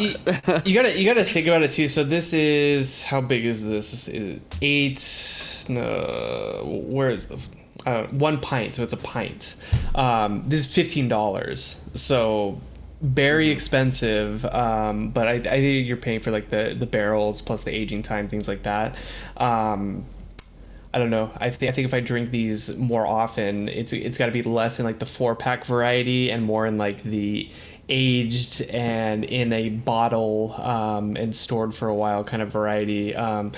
Because I don't know, I think the mass-produced Saisons, because I tried it, and I tried one from McKellar before. I was telling you guys, it's called Them 20s, and it was like with all my favorite hops. There's like Citra hops, and like a couple others I can't remember off the top of my head, maybe Mosaic, something along those lines. I'm like, oh, this might actually be a Saison that I liked, and it was like mass-produced. You get a 4-pack of it, and it just tasted like Band-Aids and banana, and it's just not Nice. good. This is drinkable, and maybe it's because of the cherry barrels, because that flavor is kind of cutting through a lot of like the Band-Aid flavor that I hate, because a lot of the Saisons that we've had don't have that extra like element of barrel age. They're just like saison or a farmhouse ale or something like that. Maybe because of that, this is a better beer for me. I don't know. Could be. Yeah, I think so. I think like That having added that sort of element. hint of like, you know, you can sort of taste the cask or taste that it's aged. It's a little different bit longer. flavor than spoiled Band-Aid banana, which I hate. I mean, that's good though. I think it's something different. I think it's how these beers finish that I don't like so much, because up front they're very nice, they're very refreshing. You get a little bit of tartness, which I'm okay with, and then they finish, and you're just like get this like stale taste in your mouth. You're like, oh, this is awful. That's what I don't like about them. Like stale water. Yeah. It's tart. Yummy. You're not used to it. You're not expecting it. You want that piney. You just stick a log of pine in your mouth. Yeah. Just Wet eat some wood. pine. Wet Dank pine. wet Just- pine. Just get a Just mouthful the- of wet just- wood. Just as much fresh clipped grass as you can. Just Yeah. Orange just some peel. pine needles. All right. orange peel. I think we need to move Pine on. needles and orange peel. All right. Well, let's get some final thoughts and get our reviews. Alec, why don't you start us off? So I think it's a good beer. I enjoyed it. All the flavors kind of were there for me. I like sour beers. I like farmhouse. I like saisons. This one had that kind of not Band-Aid, but banana-y taste at the end that I wasn't personally super fond of, because it was a little strong. So I think that kind of knocked a little bit. I was just gonna give it a 3.5, so still like a decent rating, but I would like to try it again if possible to kind of see if there's a difference. Super fresh. Yeah. Yeah, Rolando? super fresh. I actually kind of really like this beer. Nice. So, I mean, I can get what you guys don't like about it, but for me, I actually do kind of like the aftertaste, and like there are parts about the beer that like the hoppiness that that comes just before the aftertaste really kind of helps bring that, I don't know, whatever Alec was describing as the Yeah, the brush your teeth. type of thing. But like it helps bring that Feeling. on, like, you know, it gives you that feeling, because it's like normally with this type of beer The feeling is you really would nice. get a more pronounced of the aftertaste flavor on the tip and the sides of your tongue. But the hops are kind of helping combat that and give you this different complex flavor that I think really helps the beer feel different, and I kind of like that. And so, yeah, I think it's good beer. I would be interested to try it fresh, like Alec was mentioning, but I think I'd still give this a 4. Maybe it's my adversement to hops and not being very good with them. Could be. You don't like that like combination of it's confusing. Yeah, 'cause confusing it's your like that palate. ending. Confused. And like he was saying, like the hot, the confused. bitterness is It's kind of at okay. the end, and it's like bitter, and then banana, and then I was just like, I'm not really fond of this. But I kept sipping because I like the initial sip. I'm like, oh, this is good. It's crisp, Yeah. and then I like the very, very end after it's all done. I'm like, oh, that felt refreshing, and then I go back, and then I'm like, yeah, oh, there it is. Oh, there it is. Like Yeah, sort of thing. it's I feel like I'm on the same page with you. It's like the initial impressions are like, yeah, we're very good. Like it's very, very refreshing. It's tasty. It's got a lot of complexity to it. But I think like as I'm like sitting on it, and maybe just because it's warming up too, maybe because it's not like super fresh. And I think it's those flavors that are sort of lingering there on the aftertaste that are kind of not really hitting the notes for me. So, sorry, Rolando, what you gave it a 4? Oh, were you trying to get me to do? Were you trying to get me to do this? Yeah, I was. Yes. Okay. Yeah. I think I'll probably side with Alec on this. I'll probably give it 3.5. I think it's not bad by any means. I would like to try this. Super fresh. Super fresh, yeah. super chill. Drew, final thoughts and rating. Yeah, it's an interesting one to say the least. I don't know if you gathered that from my description of it, but yeah, it's odd. I don't know. I'm kind of torn on it. I think I want to give it I'll give it a 3.25. The aftertaste is kind of what does it for me in terms of giving it the lower rating. I think if it started and finished the way that it started, it would be a little bit higher for me. But I can't get over the Band-Aid. I can't get over the banana. Even though the flavors are muted by the cherry barrel age process, they're still pretty predominant, pretty strong, which is what lowers this one for me. But nonetheless, it's a decent beer. I bought it and I'm like, I'm really gonna regret paying $15 for this, but I don't really regret it. It's not bad. It's an experience. It's like yeah, for sure. It's very different because you know, and when we think of barrel aged beers too, a lot of times we think of those stouts, and so to experience kind of it on a little bit of a different level is kind of nice. So, yeah.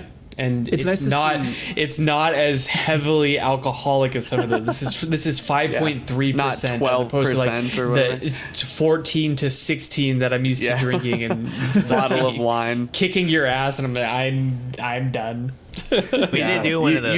You have this much. but we share the bottle. Yes. Yeah, one of those big old. That's like, the way. That's champagne the way bottles. to do it. Like a That's barley the way to do wine it. or an actual I'm pretty bottle sure of that's wine. what's intended when they make those. Is someone's gonna share this? Not we're all gonna sit here, four guys with 750 milliliters of 15% alcohol. Beer. I think the way to go is the they- Firestone way. They give you the little bottle of it, little and ones. like that's enough to even split with someone. Like Liz and I will split one of those and be fine. Yeah, definitely split one of those two and been like, that was very Yeah. tasty. That was I'm glad good. I only had half. I don't need any more. I'm okay. Oh, I can function still.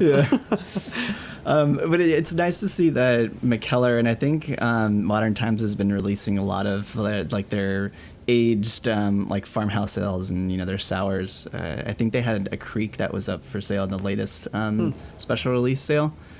So it's actually interesting to see that they're releasing more of them lately. Well, their location that beer is named after, Lomaland, is called the Lomaland Fermentorium. So they are fermenting things there and doing strange Nice. things with beer. So The as fermentorium. opposed to the fematorium, which is something very different. very different. Yes. Google that on your own time. All right. Well, again, this is the Modern Times Lomaland and the McKellar. Nothing I keep less. forgetting that nothing less. Nothing I keep less. forgetting the name. Baseball, wiffle ball boys. Yeah, that one. Legends. All right. Well, let's get into some news. We got a lot of news. First up, anime second seasons and I think third season. Rent-A Girlfriend and Uzaki-chan have been greenlit, and they both announced on Saturday they will be receiving a second season. Both of them had a Thumbs up. short clip at the end of their series finales to make the second season announcement. Yeah, I guess I'm excited Thumbs for up. Rent-A Girlfriend, not quite for Uzaki, but hey, It's okay. That's people Reddit seems to be very excited about it, so that's always funny to see. The best was they because we talked about it on the show before, how Twitter was all against Uzaki's like body shape and things like that, and there's like a bunch of memes with like Twitter losing the war and all that kind of stuff. So there's some good memes on there. There's some good memes up on Reddit. So NHK also Reddit has announced last memes? week that Log Horizon sometimes. Log Horizon's getting its third season on January 13th, and lastly, Uma Musume Pretty Derby will also be getting a second season. Wow, in this is just a 2021. double whammy for Yeah. Alec right now. Alec yeah. is just get excited, buddy. 2021. I'm excited. I hope Good. the third season of Log Horizon 2021. keeps the same opening and ending song that they did for the first two seasons. They should. I mean, why wouldn't they, right? Why change it up, right? Why change that? Why mess with success? If it's Dude, working, why not? 2021's Why looking mix it up, guys. It's not 2020 you got anymore. Dr. Stone too. Oh, dude. Just get excited. Get ready for the year for of hearing Alec. about that again. Alec's Year of big Alec. year of anime. All the shows only gonna watch. Drew's like, I'm going to Moving kill on. myself in 2021. I fucking hate this anime. Moving on, we got some new adaptations on the horizon as well. Hiro Mashima's Eden Zero manga will be receiving an anime adaptation. JC staff made the announcement over the weekend that the series will be debuting in April 2021 on NTV. The manga Horimiya by Daisuke Hagiwara will also be receiving an anime adaptation in January of next year. Series website has more artwork and a promo video, which we can link in the chat, and it's also in our Discord. I highly recommend this series for anybody who's a fan of romance, and then also slice of life. So I'm very surprised that, Rolando, you haven't seen this yet. All right, or well, you read got it. me. It's You it's said so romance good. and slice of life. I want to read it. It's good. It's really, really good. I'm very excited for that. The first arc is just it's 10 out of 10. It's great. All right. Funimation released a new key visual for the final and last, and what is people are calling it, the best season of Attack on Titan. Final season will start streaming on December 7th on both Nice. Crunchyroll and Funimation sites. Funimation also said they'll be streaming the English dub version as well. They also shared a new teaser trailer for the final season on YouTube, which we can link that in chat if you guys Be right want. And then that's also on our Discord too. We got Metal Irwin, as Drew called him. Metal Irwin. That's what he is, Metal dude. Irwin. Except, That's what he except is. it's not Irwin. It's not Irwin. That's No, it's Gene. Irwin. It's Irwin. Yeah, it looks lit. I mean, it looks crazy. So I'm excited for it. We got more news from Funimation on D4DJ First Mix anime. We didn't mention this last week because the show didn't have a official release date, but they just announced that Bushiroad will confirm that the series is going to debut on October 7th. October 30th. Wait, say it. When was it? 30th. October 30th. You're gonna I say can speak. 7th. I was going to say 7th. I was going to say 7th because I looked at the previous one.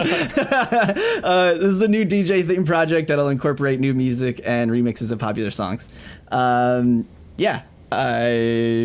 manga news, lastly, we got the Weekly Shonen Champions magazine revealed last week that Paru Itagaki's Beastars manga will be ending in 3 more chapters. Itagaki also posted a sketch of Legosi on Twitter, making the announcement official.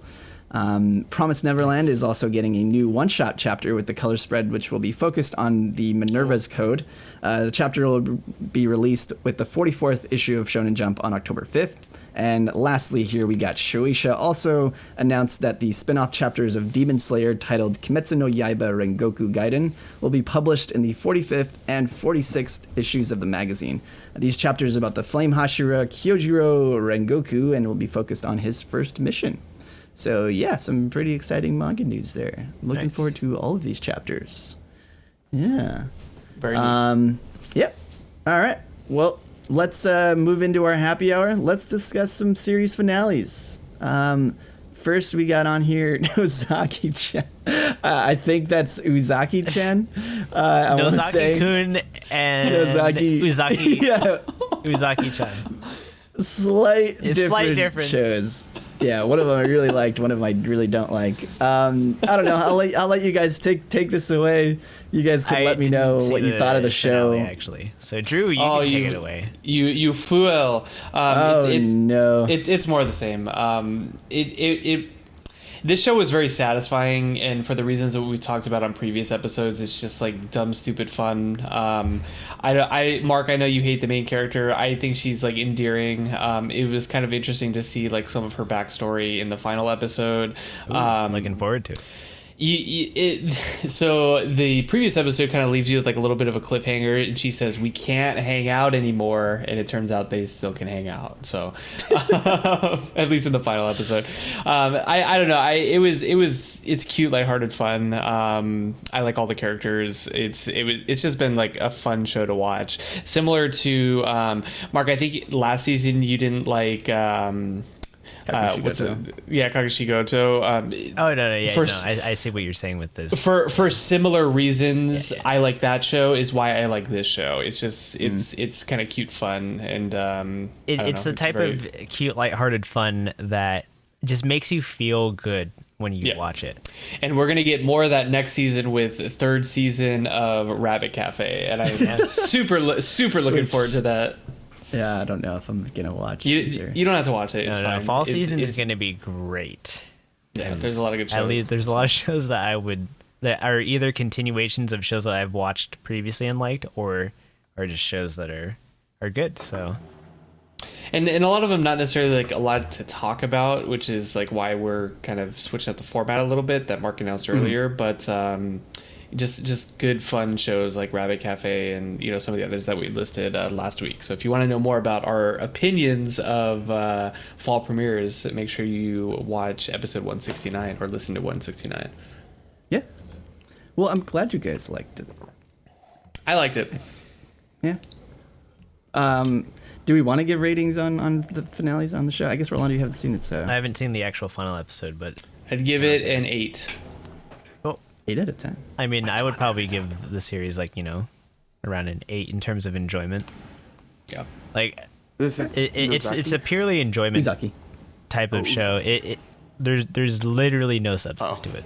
It has like some technical Yeah. flaws. It's like, there's not like a ton of substance to it, but it's just Enjoyment. stupid fun. Yeah. Yeah. Enjoyment very high. I haven't seen the finale either, but I do enjoy it. It's my lunchtime show, and I Yeah, quite enjoy it is for mine too. Yeah, it's I'd like probably you don't have watch to it pay for lunch attention. tomorrow. So You can look down, eat, look up, miss a few lines. No, you didn't miss anything. yeah, that's Yeah. all you missed. You Yeah. know what the word senpai means. So Yeah, you know what senpai means. So I enjoy it. From what I've seen, I think I agree. I would give it an 8 as well. I think it's an enjoyable show. I'm sure the finale will still be enjoyable. To That's me. good. That's good. Yeah. Well, I'm glad you guys enjoyed the show. Mark hates it. you fucking He's like, I idiots. give it a It's 2. okay. You can I think you can you guys hate are it. wrong. Yeah. You guys are wrong, guys but are it's fucking fine. stupid. It's fine. That's okay, No, Mark. yeah, I don't you know. can maybe hate it. Yeah. Well, It's okay. 8 out of 10. I mean, yeah. Well, we're getting another season, so Yeah, I'm guess excited. I will we got watch it. More to look forward to. Cool. Well, let's get into the other show that we're also discussing. I was about to read this. Don't worry. The Misfit of Demon Idol High School Academy. Turned into an idol show. It's so great. I couldn't stop laughing. I think it was like I was sort of like slightly in disbelief, but also just really impressed that they really went there for like 5 minutes of this episode. It was. I just- have a question. I have a question for you guys. Do you think this show is like taking itself seriously, or do you think it's like a little bit of satire? I feel like it's got to be a little bit of satire, right? I feel like we're at the point where no, it's got to be satire. It's for sure got to be half satire, honestly. Yeah. Like, Yeah. there's no way that they can take it. Like they Right. I keep feel like finding when they're- different ways of Yeah. how to bullshit that make you like really think like, how are they gonna bullshit it this time? Yeah. Yeah, But it's great. good. I But love- it's good. I But it's fucking great. love this show. It's so It's- good. And I can't stop Like- thinking about that metaphor, the fucking reverse Uno card, man. It just every time something happens. Shoutouts to Hobo. Yeah. Yeah. Yeah, I just can't get that thought out of my mind. It's just week to week, and it's like it happened like 3 times in this one episode. Oh, you really thought just the because answer. my source got killed, I wouldn't reincarnate? Well, actually, I cast this spell that if you get killed by the same attack, you come back anyways. That Wait, becomes what? your source. Your attack is Yeah. the source. It's like, wait, what? I'm just like, hang on a sec. I'm You not get gonna PhD kill to you. like No, interpret like what's going on. I reread the subtitle my and God. I was like, all right, you know what? Like, there's no reason to like really go back and think about this. I'm just gonna let it happen. Yeah, just let let it it- be just let what it it be. is. Yeah. And that's what the whole show has been, right? They keep bringing Yeah. up these like certain topics of like, demons summon castles and then they kill castles. It's like it almost wants you to be in on the joke prior to going into it, but they never explain it, and Yeah. everyone is okay with it, and that's awesome. And that's why the show is great. good. And that's why the show Yeah. is good. I love this show. Yeah, Yeah, yeah, Oh my I God. completely agree. It's This just is like one of the shows I absurdity look of it all. forward to. yeah, Yeah, it's I'm so sad ridiculous. it's done. Yeah, me too. Yeah, a little Like, bit. it's Enjoy- like when you Hopefully we read get a another good book season. Enjoyment. and you don't want it done. Top tier. Oh yeah, Yeah. yeah. Not a lunchtime show. This was a dinner time show. All right, this was like I'm eating dinner He's and a show. You're eating your mushroom au gratin or whatever, Yeah. and you're just enjoying My life. scalloped potatoes and oh man, what a good show! I What a love great this show. Do we want to give final ratings? 10 Just out of 10 for all enjoyment. around. 10 out Yeah, of 10 for all enjoyment. around. 10 If we're out of talking 10. about the actual substance of the show, it's definitely like a 4 or 5. But Yes, Yeah. there isn't much to it. it's I was definitely a 10 gonna enjoyment. I was gonna rate it a 6, but like that should not deter you No, from watching yeah. it, because it is like a No, 10 on the enjoyment scale. Yeah. There's a lot of flaws. Like the show's like actually really bad, but watch the show. But it's I feel like it's bad in the same way that like Konosuba's bad in a lot of ways, where it's Yeah. just like absurd and ridiculous, and it's like, well, there's all these flaws, but that's why it's great, and that's why I love this show. It's just ridiculous. But yeah, I mean, if we're talking about actual substance, there's really not much. But is it fun to watch? Yes. Yes, it 10 out of is. 10. 10 out of 10. Easy. You want idol show, 10 you want across the action, you want harem, you get it all right there. You Yeah. get everything. Absurd. What a great show. Yeah. And yeah, I I'm gonna know, be a little honestly. bit sad that it's Yeah. over. I'm not gonna I know hope what we to get do another for dinner. season. I hope we get another season. Yeah. Me too. There's no way. There's no way, but fucking- I there's no hope. fucking way. I hope But so. we It can hope ended. and It pray. ended like Dr. it Stone had ended. It another was season. fine. Let's just True, It's gonna Dr. be his Stone got children. another season. Bet you. Yeah, with his 3 wives. He's got 10,000 children now. Like, That's true. what is he gonna do with Yeah, it? like with how his that was third just, wife. that There's was no just way it accepted gets as that fact right there. It's like, how did Yeah. you? All right, yeah, you have 10,000 This kids. is fine. This is fine. Yeah. And then his mom is like, let's go have fun. It's like, wait, what? I've got 3 daughters and Things are gonna get 10,000 exciting. grandchildren. Things are gonna get hectic around here. Oh my god. Damn show. I know, it's all right. fucking best. I'm glad we all enjoyed it. I really am. I'm really glad that we all found this show to just be so terrible but so likable at the same time. Man, it's great. Yeah. It's pretty great. Well, let's get into this last show that we all did not find as enjoyable, but yet somehow we made it to the end.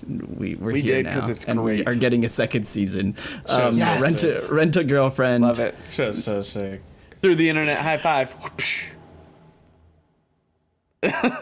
Other way, but that's okay. I don't know where you are. You're somewhere. You're somewhere around. You're me. somewhere. You're somewhere here. Put your hand up. Yeah, this show, I knew it was gonna be polarizing. I knew it was gonna, Mm-hmm. it's gonna drive us crazy. I was really just watching it just to see what you guys are gonna think. I'm gonna be honest. I don't half know the if I'm gonna fun. watch the second season. I don't know if I could do it. I like the discussions that we had because it was so yeah. polar opposite each week. So We got into some pretty should watch it. heated discussions. we did. Yeah, I don't know. I mean, final thoughts on this, Drew. I know you loved it. This was your show. This show was made for me. This show is like everything that I love in a harem show. It had it all. I'm sad it's ending, but you know what? They blessed us with another season, and so I'm greatly looking forward to it. I think if I had to rate the girls, Ruka is still number 1 for me. Rolando. Oh my I was god. gonna, at least he didn't say mommy. That's Oh, Yeah, yeah, Mommy I Chan do, is I number do, one. I do like Mommy. I actually do like her as a character. I know that the internet is shitting on her, but she actually has like some issues that she needs to work through. And so you kind of get to see that in this episode at least, and even the last couple where she talks about like some of her flaws and stuff. But I mean, she's a bitch, like that's for sure. But she you know, sucks. maybe. No, I think she's a good character. I think she's needed in this type of show, especially because she's like the polar opposite of Chizuru, who's like this like perfect angel. So to kind of get the contrast is very nice. fucking instigator. That's how some women are, especially when when their love interest is the same. You kind of get some cattiness in there, and I think they portrayed that like very well. When you're soulless and lifeless, sometimes you just instigate things. Yeah, that's her eyes have only been shown as soulless and lifeless this whole season.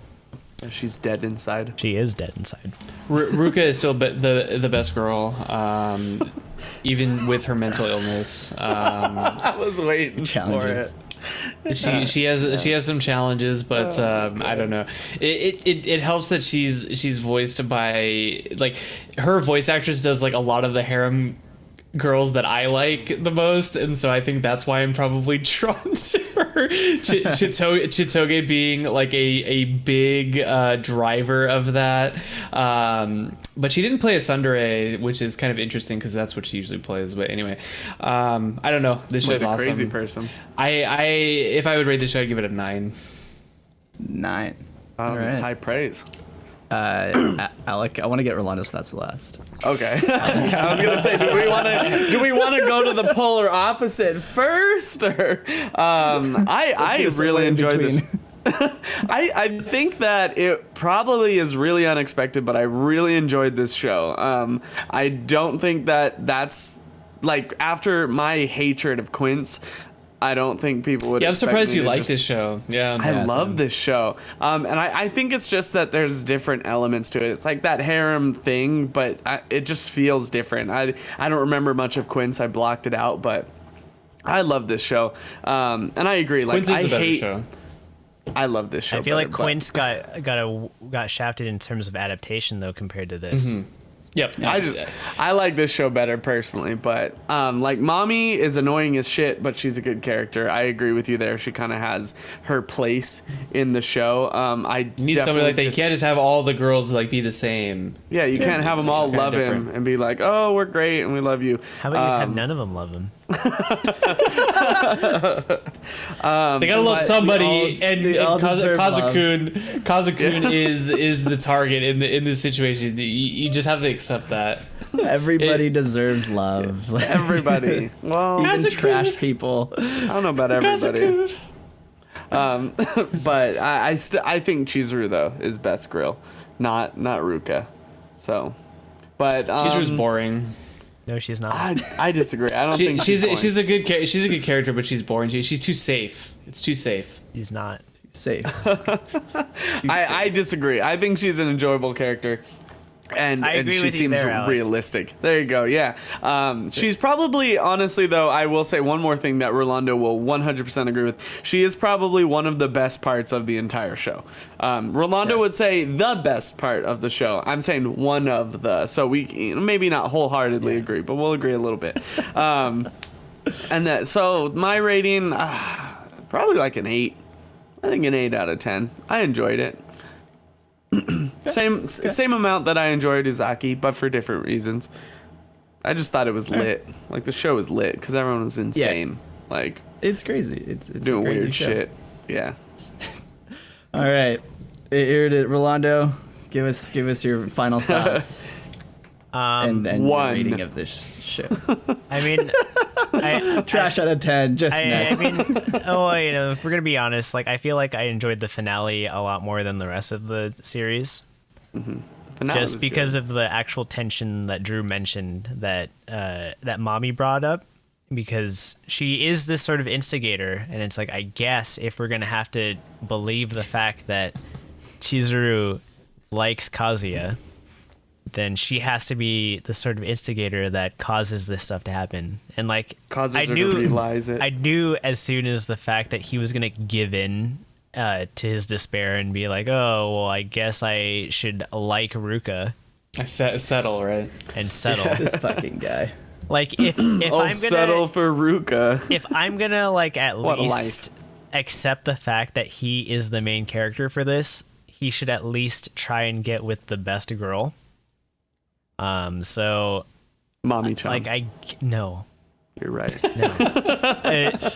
No. No. Like I get where things are going. I still don't like Kazuya as a character. Ruka, like if they didn't introduce her as a severely just crazy in the head person, Possessive. like she would have been a good character. It's just like you see, like they're trying to save her character at this point. And it's like you already introduced her as this crazy character. Like there's no saving. Like it just makes her look even crazier. And so I don't know.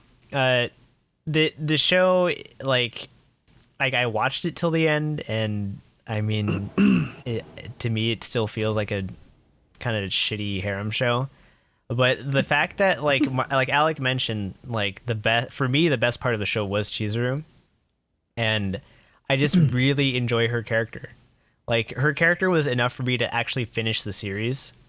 It does help that like Aqua's voice actress voices her, because she has that sort of voice that kind of lends to the sort of snobbiness to the character that but it also lends this sort of like odd vulnerable like sense to the character, that like she is like sort of a vulnerable character behind all of that like snark. And I mean, if we're going in terms of ratings, I do think that this is probably a better adaptation of a romance harem than the first season of Quince was. But I also ended up, on Mark's recommendation, reading the rest of Quince and enjoying the bulk of the rest of Quince, minus the very last part of Quince. But like, I'm actually looking forward to the second season of Quince now, because I was not looking forward to any more Quince after the first season of that. But for this, I'm not either. For this series, like, I feel like the adaptation was probably a bit better, but I still don't really like the majority of the cast. But Mark says that the next arc is where Kazuya gets a little bit better. Yeah. But I still am a bit wary about it. So who knows? Maybe I'll watch the first 3 episodes of the second season, but like if it just like gets on my nerves, I'm probably just gonna drop it. But this season I'll give it like a 5 out of 10. 5. I thought you were gonna say 3. I was like, whoa. 2. No. 3 has to be like, I would have to drop the show. Yeah, that makes sense. Yeah. Well, 5 out of Unwatchable. 10. Yeah. I do agree. I think this is done very well for an adaptation. I think it was very close to the source. And I mean, yeah, I think the show is like, it was okay. I do think that the next season Kazuya is less of a piece of shit than he was in the beginning. And there's another character that they introduce who's I think one of the best characters. She's not quite a love interest, but I think she's just a great character that helps everybody become better people, sort of. And yeah, I mean, we only got 1.25 of an episode of Sumi, who is actually best girl, so that was kind of disappointing. You were like, oh, best girl. I was like, we got 1 episode. We got 1 episode of her, and I was Let's like, get more. "Oh, Yes, she seems dang, cool. Oh, that's it. That's too bad. bye, Yeah, I Sumi. mean, like, I agree. I think Mizuhara or Chizuru was the best part of the show. I can't stand Kazuya. Can't stand Ruka. I loathe Mami. I think she's fucking awful. But yeah, I agree She's that an she's insane a person. good character for this show. She played her part, and she plays the role very well. I just can't stand that type of character. I'm not a big fan of this like style of show where the characters like this harem type of show where the main character has like no redeeming qualities whatsoever. But he has a harem. But he has a harem because he's a total. That's what makes Ruka even POS. worse. He in my never opinion. stops trying. Yes, exactly. It makes Never Ruka worse stops because trying. Stopping. he's a shitty character, and the fact that Ruka just blindly is into him because her heart rate increased. Yeah, it drives me Great. crazy. Fucking crazy. She's Isn't nuts. it Yeah. great? It's just It's great. it's just all around awful. I agree, and Drew. just It's great. Just bad news. I don't know. Yeah, I'll give this show like a 6. I think it was all right. I'm glad you guys enjoyed it though. Like it really. Yeah. I was actually like I was looking forward to the show before the show started because I knew it was gonna have some pretty polarizing opinions. I really didn't expect you guys to, I guess Drew and Alec, to like the show as much as you do. You expect me to like? I love harem. After like, watching you the like show, it, but- I would expect Drew to like it. I wouldn't expect me to like it at all. I would expect me to be on yeah. the page of Rolando. Yeah. Hating it. I agree with that. Well, again, we're looking forward to the second season. Like I said, I'm gonna be honest with you guys. I don't know if I'm gonna watch much of the second season. I'll probably watch like 1 or 2 episodes, and then I'll watch it. and be like, yeah, that's it for me. I'll watch it. Yeah. I think you like it. That's fine. Maybe I could be wrong. I'm not but gonna it's fine. promise. Yeah. I'm not gonna promise. But maybe you'll like it. Maybe you'll like it. Maybe you won't. All right. Well, I think that does it for the finales of shows that we were watching. Whoa, that was weird. Of shows that we're watching for this season. What's going on. I think look forward to the fall What shows. shows We got a come? lot of really good shows to look forward to that we're going to be discussing. Like I mentioned earlier, we're changing up our format just a little bit. We are going to have our 3-episode rule starting next week for the fall premieres. I don't know. I'm just going to go according to the list here. Are we going to be doing Akudama Drive first, or are we going to discuss this Is that the first one? another time? Well, My friends. we've agreed on what the 3-episode rule is, but we're gonna cover for the first few weeks of the season just premieres in general, and then when we get to that first roundup that Mark was discussing at the beginning of the episode, we're Yep. gonna cover the 3-episode rule shows and in full depth. Obviously, we'll have seen all 3 episodes by then.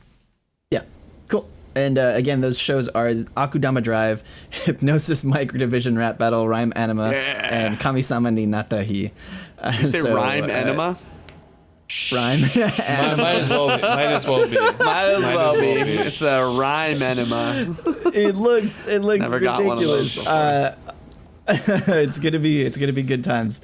So yeah, we'll be discussing those shows a little bit more next week, and yeah, all the season premieres are pretty much gonna be airing from the 2nd to the 4th of next weekend. So yeah, looking forward to a lot of good shows on the list.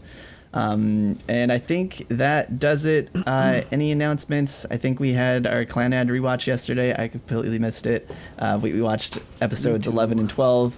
So this is Sundays. Next Sunday, we'll be watching episodes 13 and 14 of Clanad After Story. Join us on our Discord. We'll have the link in our chat as well as on our website. That way you can follow along, you can watch with us for Clanad After Story, and just join our discussions, because it's always fun watching some dongos, even though there's no more dongos. But There's no more we still just dongos. call it that. Occasionally. There's dongos. Occasionally. Yeah, I think that does it for us this week. Again, all our info is on our website, animeondraft.com. You can also join our Discord, where we're talking about other shows, talking about beer, talking about random news, talking about just other streams. So yeah, join us on there. We're having a lot of fun. Random beer, yeah. You can also follow us on Twitter, Anime on Draft. That way you can stay up to date on our latest news. You can talk to me on there. We're reposting a whole bunch of stuff. Also, following a bunch of Hololivers, because that's now a thing, and we're also heavily buying into it, because Yep. love it. We're Although weebs. there's Can't get enough. If Can't you get didn't enough of it. know. some drama Yeah. going on with that, but we don't Yeah, wanna that's talk always about that's that. We're not always a gonna hot get thing if into you the want to talk drama. about that. Yeah. Other socials, you can follow us on our Instagram, Anime on Draft Podcast. We're also on Facebook. You can also listen to our previous episodes. Just search for Anime on Draft on any major podcasting site, SoundCloud, Stitcher, Last.fm, Apple Podcasts. You name it, we're probably on there. You can also view our VODs and view our previous episodes on YouTube. Just search Anime on Draft. And you can, of course, follow us on Twitch. Hit that follow button. We're at twitch.tv/Anime on Draft. We are usually going live on Mondays around 7 p.m. Pacific time. You can watch our beautiful faces, check out the beers we're drinking, and see us live. Yeah, it's always good times. And if you get have links anything to else you want to everything talk to us, in the we chat. give links to all the pictures, and we're showing a bunch of stuff. And if you have anything else you'd like to discuss with us, you can, please feel free to contact us at our contact page on our website, or just email us at contact@animeondraft.com. And if you, I know we say this every week, but if you feel so inclined to, you can also leave us a review either on our contact page or on Apple Podcasts or your streaming service of choice. We would greatly appreciate any sort of review, any sort of feedback. We always love hearing from people. So, yeah, I think that does it for us this week. Once again, this is episode 170, and we will be back with more fall shows next week. So long. Bye. Bye.